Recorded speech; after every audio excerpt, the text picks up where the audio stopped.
Hello friends, without wasting a time let's go straight to the index analysis. तो ये Nifty 50 का daily chart है और इसमें एक चीज़ तो विजिबल है कि ये जो trend line falling trend line आ रही थी, मार्केट उसके अंदर ही काम कर रहा है।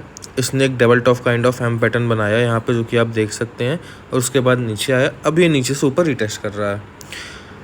अब जनरली देखो, टेक्स्ट बुक पैटर्न तो ये कहता है कि इसने ब्रेकडाउन किया, ब्रेकडाउन के बाद रिटेस्ट किया, लेकिन फिर डाउन चला जाएगा। बट रियल में ज़रूरी नहीं ऐसा हो। क्यों?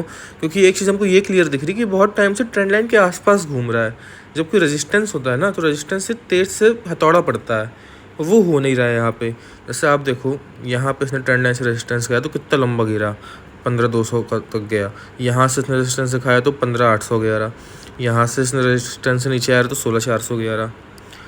अभी क्या है, गिर ही नहीं रहा है। अब इसका दो चीज़ हो सकता है, या तो ये डिस्ट्रीब्यूशन चल रहा है, आपको चुतिया बनाया जा रहा है कि डिस्ट्रीब्यूशन किया जाएगा, कुछ दिन आपको अप डाउन पिंग पोंग करके सीधे नीचे पेल दिया जाएगा जब रिटेलर्स माल चिपका दिया जाएगा रिटेलर्स को। तो चलो दूसरे टाइम फ्रेम्स में देखते हैं। 30 मिनट टाइम फ्रेम में एम पैटर्न, उसका ब्रेकडाउन, ये आजकल का है ना, ये पुराना वाला एम पैटर्न ये है, ये अभी की बात हो रही है।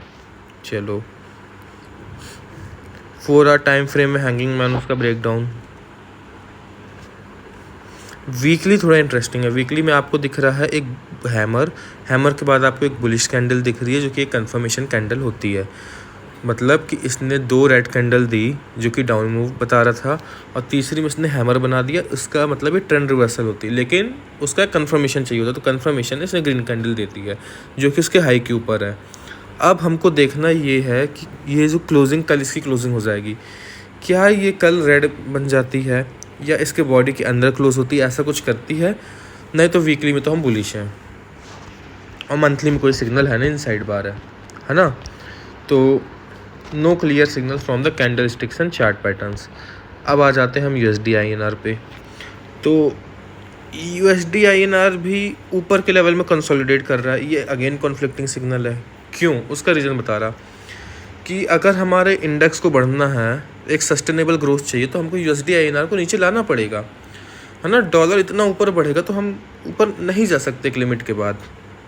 अब ये बढ़े जा रहा है, तो या तो इसमें डिस्ट्रीब्यूशन चल रहा है, तो यहाँ डिस्ट्रीब्यूशन होगा, और सेम टाइम में आप देखना इंडेक्स फटाक से ऊपर निकलेगा, ये एकदम से नीचे जाएगा।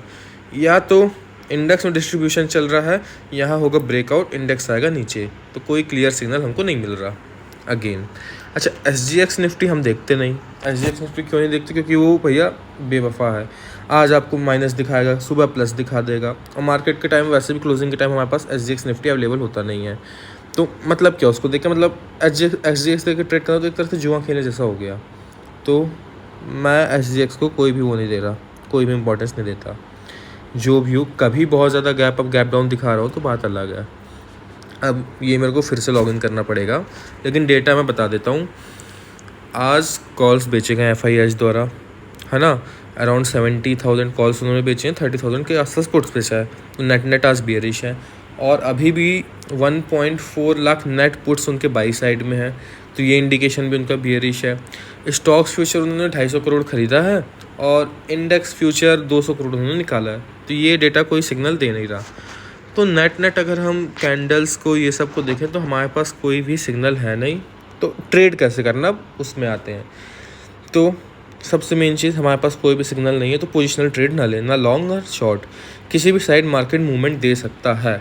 अब आप कह सकते हो कि स्ट्रैंगल बना लो कि भाई दोनों ले लो, एक लंबा मूवमेंट देगा, ऑप्शन बाई किया तो किसी साइड प्रॉफिट हो जाएगा।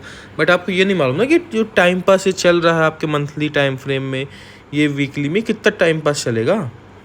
तो इंट्राडे करिए या स्विंग करिए, ओवरनाइट तो अवॉइड ही करिए, वीकेंड में तो बिल्कुल अवॉइड करिए, और सपोर्ट रेजिस्टेंस में काम करिए, है ना। तो ये तो मेरा थोड़ा व्यू था मार्केट का। अब कल हमको ट्रेड कैसे करना है, उसके लिए मैं एक सेपरेट वीडियो बना रहा हूँ, उसको आप चेक कर लीजिएगा। ओके।